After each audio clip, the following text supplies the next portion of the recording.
Simba. All right. Sorry for my weird Lion King intro. What's going on? I am doing some prep. I got a little bit of I got some little leaks in the RV that I need to fix, and we're about to have a storm. So if there's some snow, I don't really want that up on the roof of this here RV. Anyways, so hi. If you watched yesterday's vlog, I said I was going to talk about something today. I might. I'm just kidding. I probably will. Okay. So, but first, I'm gonna multitask. So, hi. I read all your comments. Thank you if you've dropped a comment on these videos. To my Patreon fam, you guys are the best. I'm bleeding. Don't worry. I'll be all right.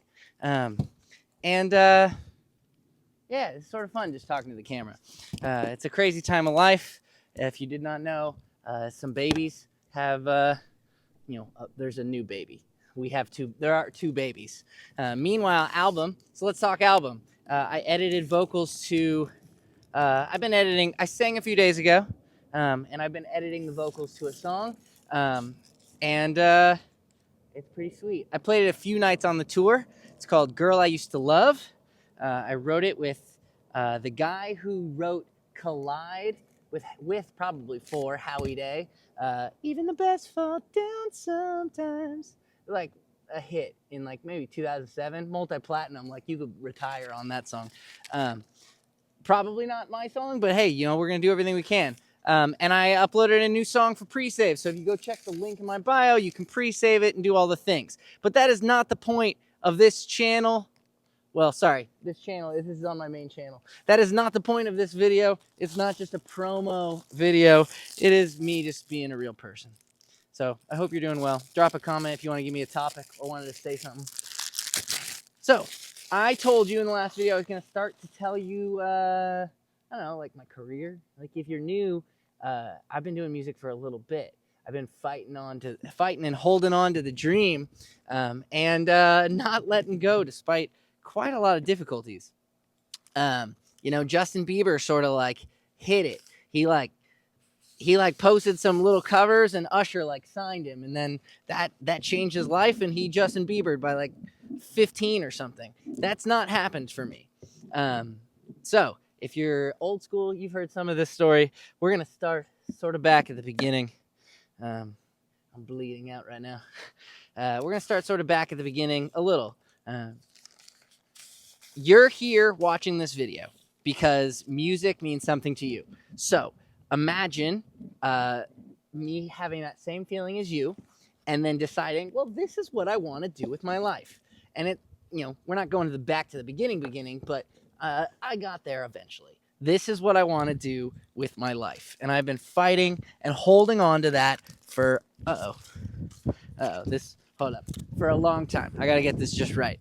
So that's a very, very important thing to understand about me. So I started posting YouTube videos in 2011. I was not very good. It's on a different channel. If you search David Michael Frank, you might find it. I think I wrote David Michael Frank Vlogs, but look at me now. I'm vlogging over here.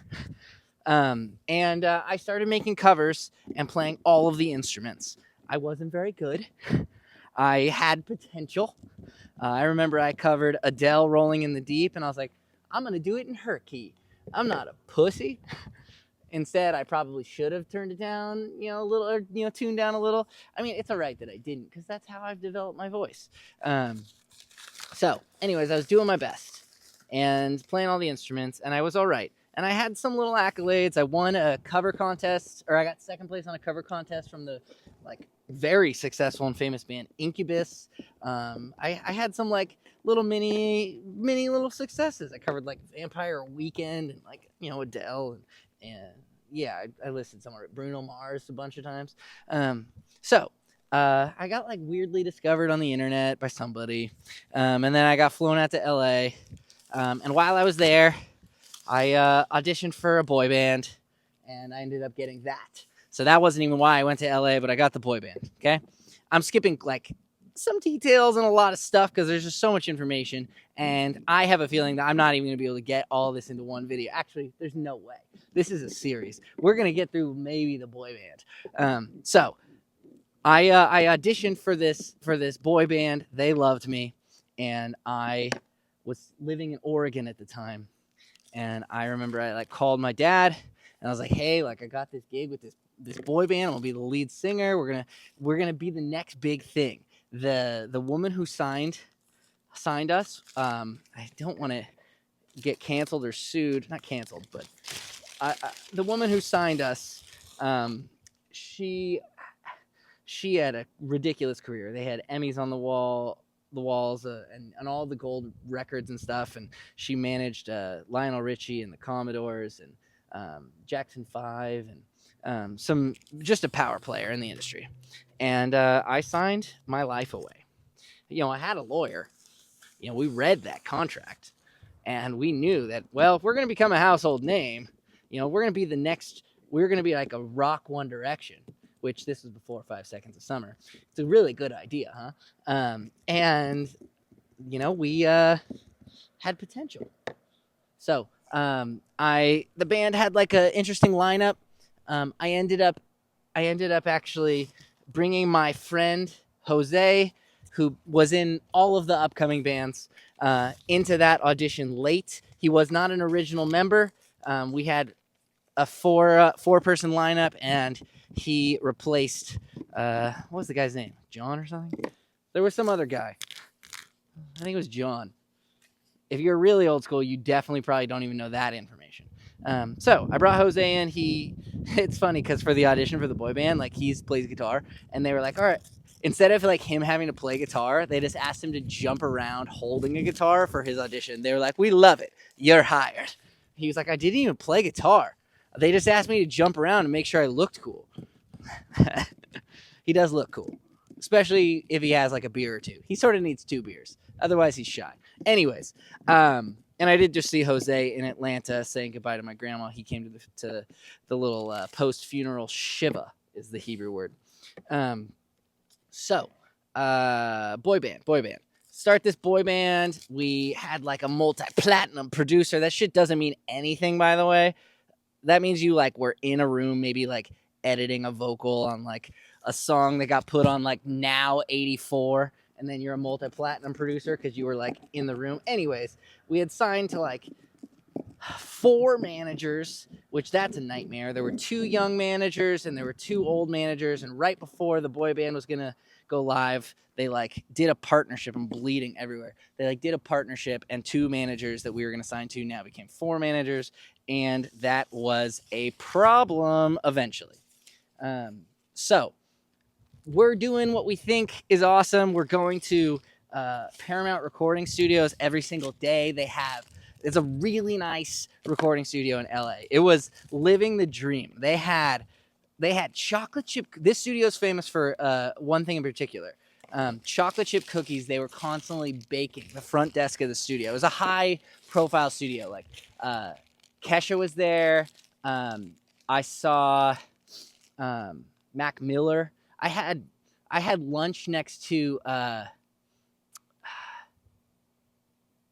what's the song about, like Mike Posner. He had a salad, and I was sitting next to him, and we were having lunch outside, and he introduced himself as Michael. Nice guy, really talented, really humble. He's on all the apps now, and he's like sort of a hippie in the way he talks, which is awesome. Oh shit, I dropped my cock. I'll have to go get that. Anyways, so really cool studio. One of the things in our contract was that every single day we were there, they were able to bill us like studio rate, like a good like I think it was $300 a day. We were there like every day. So that would have been expensive. And they were doing mic rentals. Like they rented mics for me to sing into that were super nice. Just top of the line Neumann U87 and vintage gear. And it was really cool. But they were like lazy about returning it. They would like rent it. And like a thing in our contract was like, they're going to like collect all of their expenses back. And I was a little like annoyed that they were like renting this microphone and like letting it sit over like us going out of town for like a week or two. Anyways. So we had these 4 managers. We had one song. Turns out that song, our one single, our boy band pop rock single was like already released a few years prior by like another artist. We didn't know that. Someone found it. That's embarrassing. We weren't allowed to write, even though I am a writer. I wasn't allowed to write because one of our 4 managers wanted the producing credit and the writing money. So we weren't allowed to like do any of the things that like clearly I have baked into my like heart. And it was fun though. Like I learned a lot. The fucking producer made me cry in the vocal booth though. That sucked. The condescension and like coaching you don't get, or you get from like a shitty teacher that like tells you you're not singing good enough in the vocal booth. God, that hurts. That's like trauma.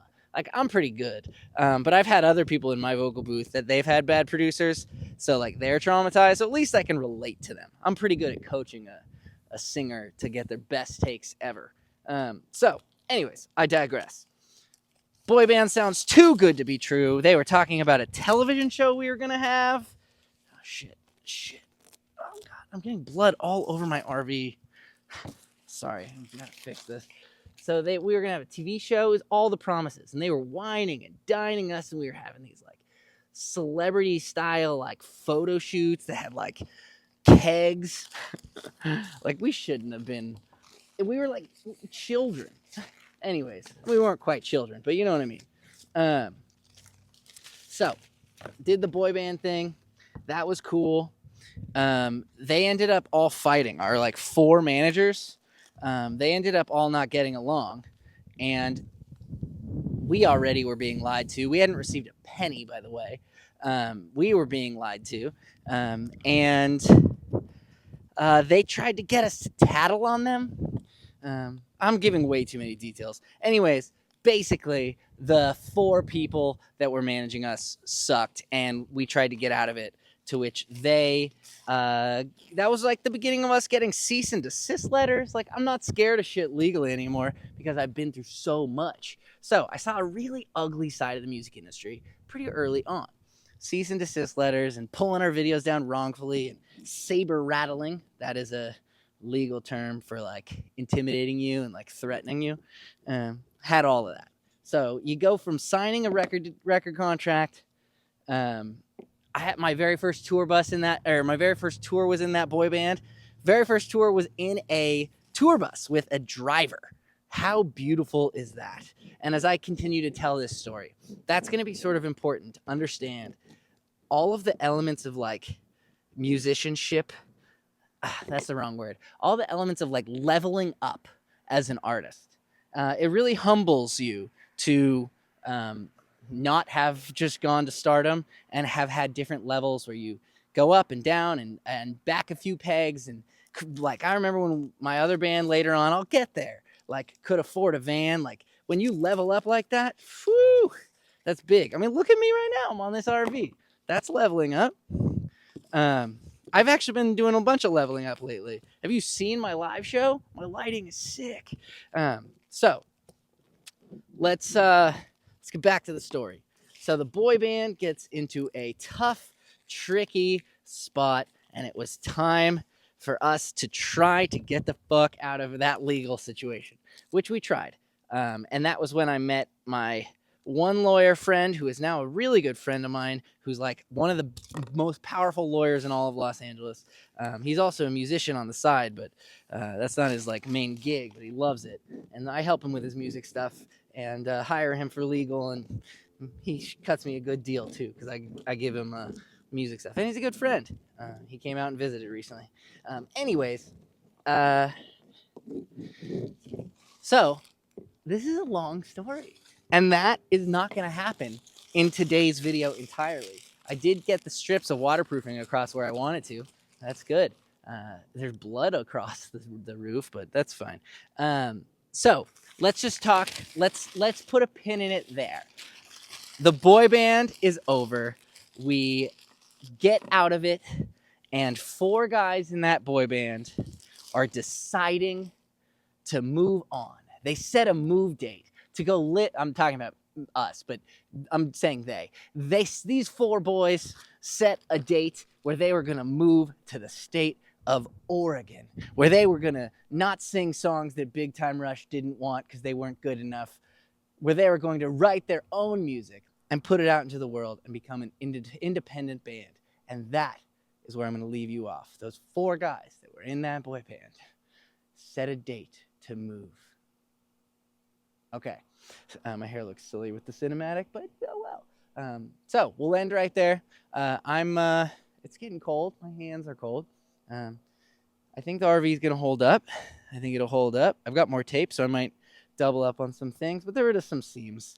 So thank you for being here. You can go pre-save Running for Life. If you want extra points, you can buy it on iTunes. What is iTunes? Just trust me, if you buy it on iTunes, it's the exact same as 1,500 people streaming it. One purchase, 1,500 people. So you can go check out Running for Life. I am making a lot of progress on the other songs, and I am going to play the singles game, and we're going to blow these fuckers up. So then the album will come. But let's get a fire started first. So I'm going to just try to get ahead of it a little. I'm going to get a few more songs done, and then you're going to see me turn on the production on the content game. Videos every day, singing along to my songs, making creative, funny shit to try to get my songs to blow up. So if you see me posting the same song, you better like it. That's your obligatory, you like it because you support me, damn it. And you know that I have to just put everything I have into the same fucking part of a song over and over again, because if it catches on fire, let's go. So I'm going to keep it up. I'm going to keep releasing. Coming soon, so go follow my Spotify if you're not. Thank you to anybody who has picked up merchandise. I'm gonna go solve some merch problems. I had a few people that were like, "Hey, like whatever," and so now I'm gonna go play detective. I think I have a few orders to ship too, and then I'm gonna get back in the studio. Meanwhile, I'll have a baby on my lap and another toddler that I'm like the toddler whisperer out here, and then hopefully it fucking snows. If it snows, I'll probably make a little snowboard vlog with my 2-year-old. All right. Thank you for being here. So much love. And we will pick up the story in the next vlog. Goodbye.